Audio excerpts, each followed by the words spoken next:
Nagewadi toll नाक्याजवळ अंदाजे 40 पेक्षा जास्त मास गोरक्षकांनी पकडला। धुळे येथील गोरक्षकांनी पाठलाग करत नागेवाडी टोल नाक्याजवळ मांस पकडला।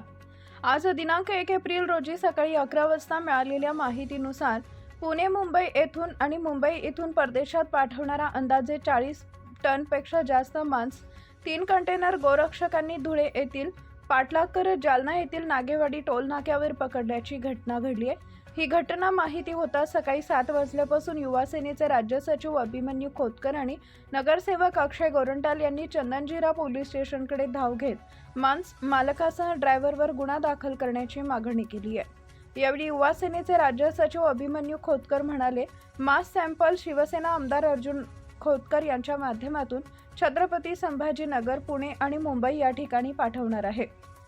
गोरक्षकांचे मोठे जाळे असल्यामुळे गोरक्षकांना गाड्या पकडण्यासाठी पुढे यावं लागतं, अशी प्रतिक्रिया युवा सेनेचे राज्य सचिव अभिमन्यू खोतकर यांनी दिली आहे। यावेळी नगरसेवक अक्षय गोरंट्याल म्हणाले, मांस मालकापासून तर ड्रायव्हरपर्यंत गुन्हा दाखल करून अटक करावं, जेणेकरून अशा घटना घडणार नाहीत, अशी प्रतिक्रिया नगरसेवक अक्षय गोरंट्याल यांनी दिली आहे। या घटनेनं चंदनजीरा पोलीस ठाण्यात गोरक्षकांनी जय श्रीरामच्या घोषणा देत पोलिसांकडे कारवाईची मागणी केली आहे। यावेळी राहुल मरतळे, धुळ्याचे गोरक्षक रोहित पवार, रोहित जाधव, गणेश उगले यांसह जालना आणि धुळे गोरक्षक उपस्थित होते।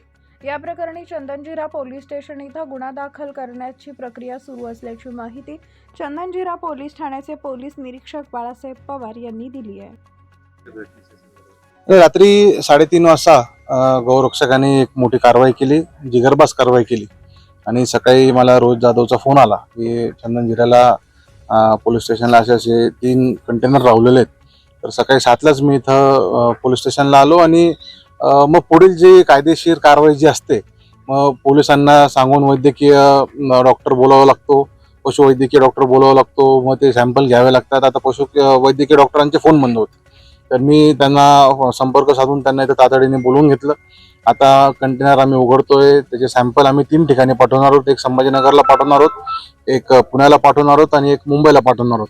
असे 3 सॅम्पल घेऊन आम्ही पाठवणार आहोत आणि साधारणतः सॅम्पलचा रिपोर्ट यायला वेळ महिनाभराचा लागतो, पण संबंधित अधिकाऱ्यांशी बोलून खोतकर साहेबांच्या माध्यमातून लवकरात लवकर 2 दिवसात आपल्याला अहवाल तो कसा येईल त्याच्यासाठी आम्ही प्रयत्न करणार आहोत। आणि PI साहेबांशी माझं बोलणं झालंय, SP साहेबांशी सुद्धा बोलणं झालंय। ही कारवाई खरं तर मला वाटतं यांचं कौतुक आपण केलं पाहिजे। रोहित जाधव असतील, राहुल वरदळे असतील, आमचा दुसरा रोहित, आता या युवकाला तुम्ही बघू शकता याच्या हाताला मार लागलाय। चालत्या कंटेनरवर त्यांनी चढून तो कंटेनर थांबवलाय, या रोहितच्या अंगावरती तो कंटेनर गेलाय। मला वाटतं असे जे युवक आहे जे गौरक्षा करतात, मला वाटतं त्यांचं आपण समाजातून कौतुक झालं पाहिजे आणि असं कौतुक झाल्याच्या नंतर अजून युवक पुढे येऊन हे जे गौ कत्तल जे होतात, गौमांस जे तस्करी होतात ते मोठ्या प्रमाणात जे आहे ते थांबत।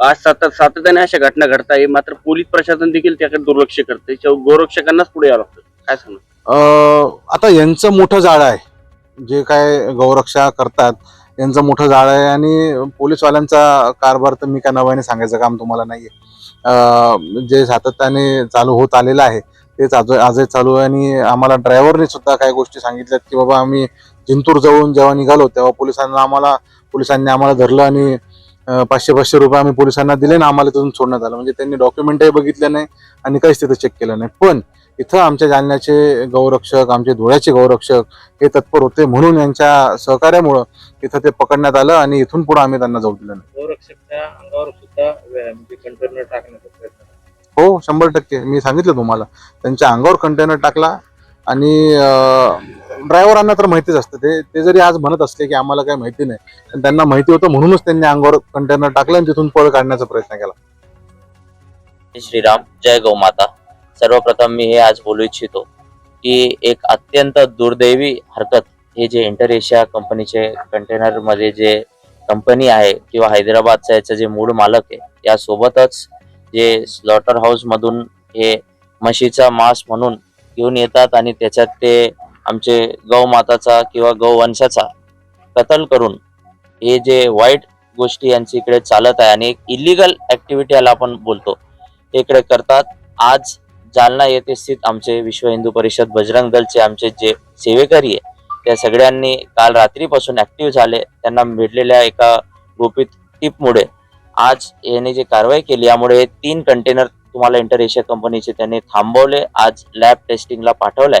या अगोदर सुद्धा असंच एकदा झालेलं आहे प्रकरण. तेव्हा लॅब टेस्टिंग मध्ये सिद्ध झाला की हे कंपनी म्हशीचा म्हणून नंतर आमचे गौमाताचा किंवा गोवंशाचा कत्ल करून ते मांस ते विकतात. आज आमची पोलीस प्रशासनाची हे विनंती आहे की याच जर असं चालत गेला तर आम्ही काय करावं आणि कधीपर्यंत शांत बसावं.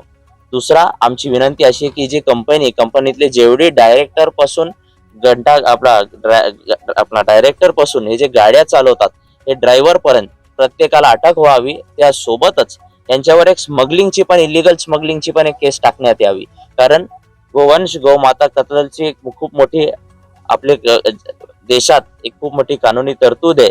हे पण यांच्यावर प्रतिक्रिया झाली पाहिजे. त्यासोबतच एक इलिगल स्मगलिंग ऍक्ट पण यांच्यावर लागली पाहिजे. कारण इलिगल स्मगलिंग ऍक्ट मध्ये पण यांना एक खूप तीव्र सजा यांना भेटणार आहे आणि यांना कुठल्याही प्रकाराने बक्षण्यात नाही यावं आणि सरकारने कठोर ते कठोर कारवाई करावे ही आमची विनंती आहे. जय श्रीराम.